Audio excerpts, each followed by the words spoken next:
Hello guys, I'm not going to jump straight into this because I wanted to do a bit of a disclaimer. I'll try to make it as quick as possible. This is the third episode of the Lost Media Chronicles, and that was released not quite 2 years ago, but it's coming up on it. And I've had a lot of people ask what happened to episodes 3 and 9, sometimes 19 as well, but 19's been re-released. It was the Jeff Buckley one. And usually I do these as like a text disclaimer, but I feel like this one needs a little bit more than that. Okay, so this was my third episode, guys, and it wasn't... The morbid stuff was not handled very well in the early episodes. I know it's not the worst thing I possibly could have done, but it wasn't my proudest moment either because I treated it like I was walking on eggshells, and it made people think I was kind of a bit of a dork or a stick in the mud, and I'm not. It's just, I was still kind of an up-and-coming YouTube channel that, I mean, technically speaking, I still have. It's not like I have millions of subscribers. But back then I was still kind of new at it, so I didn't want to scare people off by just jumping straight into the subject matter, but as I've learned, it's better to jump straight into the subject matter. Put your little disclaimer at the beginning and say, hey, this is a bit sensitive subject matter, and move on. Don't keep walking on the eggshells, otherwise you're just going to piss off your viewer base because you're not really telling the story. So basically what happened to this is that earlier on this year, YouTube started putting their foot down on the whole advertising thing. Like, if you had a video out about a sensitive subject matter, there was a good likelihood that it might even get pulled, not just, hey, you don't get to monetize this, it's now full out, hey, the video's gone. And it's happened to more users than just me. It's not as widespread as people getting slammed for bullshit copyright claims even though they follow fair use. But it's still affected quite a few users, and I was one of them. And I think it mostly just affected it if you looked like it was clickbait. And here's the thing, guys. I know a lot of you guys disagreed with the people who were, like, yelling clickbait, but the other problem is that I didn't exactly study the audience for this, and that's something I'm starting to learn. Study the audience for the subject matter before you tackle it. So that way you know how to tackle it. And I've learned with morbid footage, don't put warning violent subject matter. If there's no actual violence in it, you can say warning sensitive subject matter. Viewer discretion is advised, but don't give off the impression that it might have something violent in it, because that's pretty much the reason why people got pissed off at this in the Chubbuck episode. And I know to the usual people who are just watching my show, it seems petty, but it's not. Like, if you've ever actually tried to search for morbid footage and stuff like that, you know exactly what I'm talking about. When you just run into those videos that say, warning, viewer discretion advised, and it's just some guy talking in front of the camera. Just like mine. And the thing is that mine might have been done with the innocent intention, but there's other people that are just trying to milk their series for views. And then on top of that, putting words like suicide and murder in the title don't exactly help either. But if the video had been more well made, which you're about to see, it was okay, it probably wouldn't have gotten bashed into the ground. That's the problem with this one in Chubbuck. I learned my lesson with the 9/11 video because I didn't have a reason to feel like I needed to walk on eggshells with that one, but for some reason I felt the need to do that with these two videos, and YouTube pulled both of them, and for the longest time I thought this one was gone. Because my old hard drive that had this episode on it was stolen. I'm not going into details about that story, but it was stolen, and I thought it was gone for good. But I remembered that this was the first episode that I worked with Trey, and at first Trey said he was going to look for it, and he searched his hard drive, and he got back to me and said, sorry man, I don't think I have it. So I thought it was gone for good. Unless some sort of obsessive fan of mine was sitting around with a copy of it, this was going to be a lost episode of the Lost Media Chronicles. And on one hand, I was a little upset because it's one of the videos I made, but on the other hand, I'm like, I was not proud of this one. Like, even as far as early episodes of the Chronicles go, this is a silly, dumb episode I did. I mean, I walked on eggshells. I had a dumb little skit in the middle of it that you'll see involving a hot dog, and it distracts rather than actually adds to the quality of the video. And skits are already hard to get away with. As those of you who detested the Wolfenstein episode, I know people are on both sides of the spectrum. They either love that one or they hate it. But today, Trey did his end slate work. He's the one who does the end slate work. It's just that extra little thing he does to take that little tiny bit of weight off of my shoulders. He doesn't do any other work. And he sends it to me on WeTransfer, and I noticed that there were 2 files on this one. And that was a little strange. And I click on it, and there's the Armin Meiwes episode. I'm guessing Trey did some digging on his hard drive, and he found it. So, bullet dodged. It's here, but now you get this stupid disclaimer at the beginning, because I feel like out of the Chubbuck episode and the Meiwes episode, this is the worst one. Because the series was in its infancy, and it wasn't as well done, and it's the first episode Trey ever worked on, so he kept it, because he likes to hold on to stuff that he works on, but overall, I would not say that this is something I would show to people if I'm trying to get a job as a professional video producer. I mean, I would not give them this as an example of my work, but seeing as the series is kind of growing and it seems a little hypocritical to let an episode of the Lost Media Chronicles stay lost, well, here it is again, and I'll be going ahead and letting it play now, because this is going on too long on its own. Enjoy. Humanity is not always known for its happy-go-lucky nature. For every heartwarming story with a kitten in it, we have a disgusting, hideous murder story waiting just around the corner to ruin our day. Today on the Lost Media Chronicles, we will be covering one of those stories. Now, with the internet being the way it is, it should come as no surprise that there is an entire subculture out there filled with people that just like to watch very morbid pieces of media, covering anything from arson, rape, theft, to the downright insidious murder acts humanity is known for covering. Now, I don't personally condone searching out these pieces of media, even if a piece of media is gone. But the purpose of this show is not to condemn or criticize, it's to inform. So I'm going to try to keep off of my soapbox as much as possible during this episode. The year was 2001.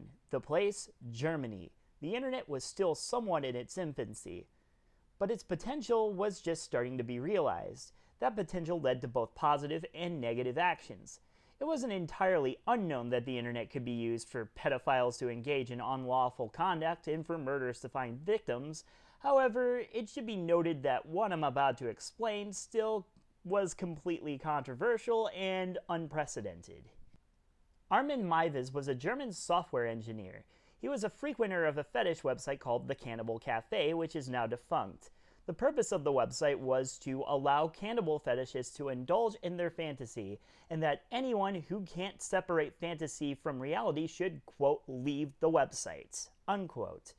Armin Meiwes was not one of those people. Armin frequently posted classifieds on the cafe. Now, this wasn't entirely uncommon. Many posters would fake classifieds just to get themselves off, while others would engage in full-on sex acts in order to fulfill their fantasies as legally as possible. Armin had, on one occasion, scared off a young man. He was dead serious about his cannibalism fetish. By March 2001, his wish was granted. Armin got responses from a man named Bernd Jürgen Armando Brandes, an advertisement engineer who also shared Meiwes' fetish for being cannibalized. Of course, Brandes was on the receiving end of the spectrum. The two met up at a coffee shop and talked over the fantasy in detail how Meiwes was going to play it off. Meiwes had been planning the fantasy for so long that he had a room specifically designed for the event. Now, this is your final warning. If you have a sensitive stomach to this type of violent material, you should probably turn away now and go watch something nice and happy on the internet, because what I'm about to describe is gonna get pretty sick and twisted. I, on the other hand, have a pretty strong stomach for this, and I'm going to prove it to you by eating while describing it.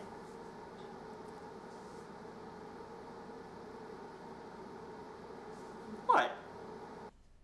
Armin slit Brandis' wrists and let him slowly bleed to death in a bathtub. He read a Star Trek novel in order to pass the time. During this time, Meiwes was told by Brandis to slice off Brandis' own penis and feed it to him. Meiwes complied, but the penis proved to be too chewy. Meiwes attempted to cook it in order to make it more palatable, and ended up overcooking it. He fed it to his dog instead. It wasn't long after this that Meiwes slit Brandis' throat, effectively ending his life.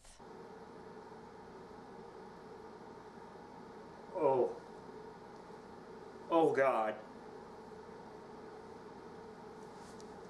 Excuse me one moment.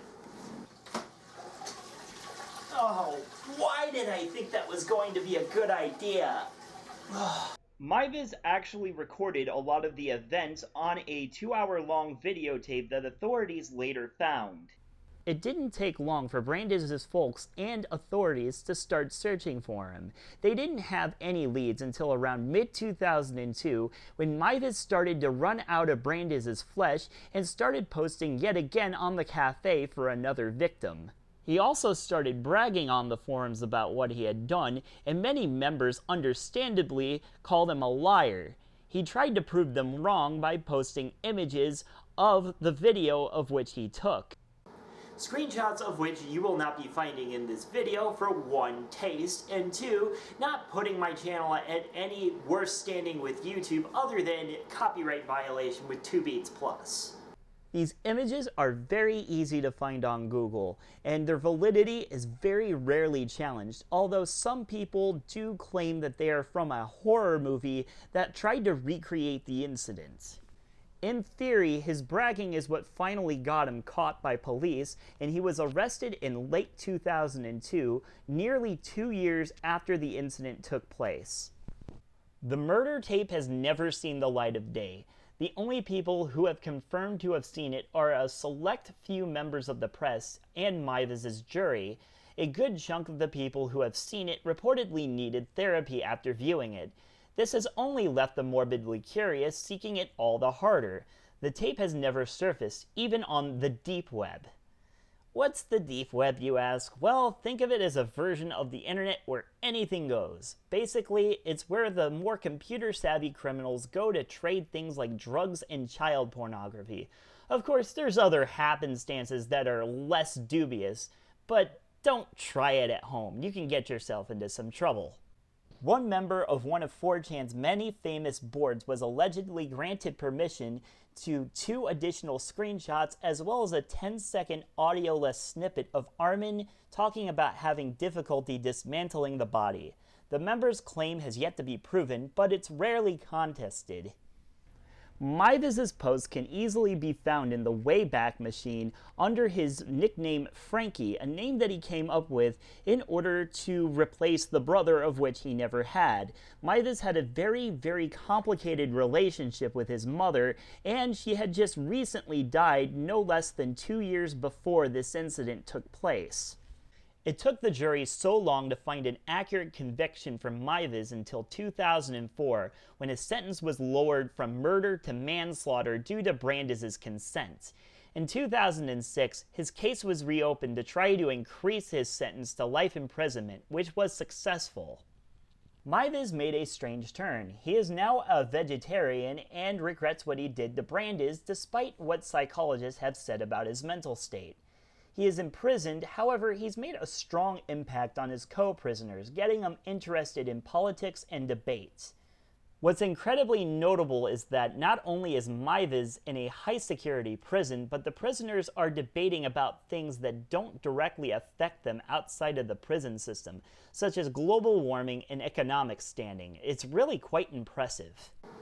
The Meiwes case was so controversial that it ended up creating a lot of different types of debates. Mainly is the consented murder considered actual murder or assisted suicide of some sort? And did Meiwes really deserve the death sentence, or is life imprisonment enough? Or is that too much because Brandes consented? But, you know, that's a debate I could make a whole other video about, and honestly, I'm already strapped for time as it is. Other websites such as Craigslist that allow users to post personal ads in a sexual nature have started to really monitor those of which make posts on their site in order to ensure that a situation like this does not happen again. Although trying to make it impossible is in and of itself impossible, considering we can't really control the behavior of human nature. Most importantly, Armin Meiwes' story is just proof that the world does not operate in the black and white good versus evil fashion that a lot of people like to think. Armin is a very complicated and strange individual, and to try to lump him in either one of those two categories is to trivialize exactly how complicated the human brain is. Join us next time when we go over one of the biggest losses of a website that the internet has ever seen. See you later. I'm on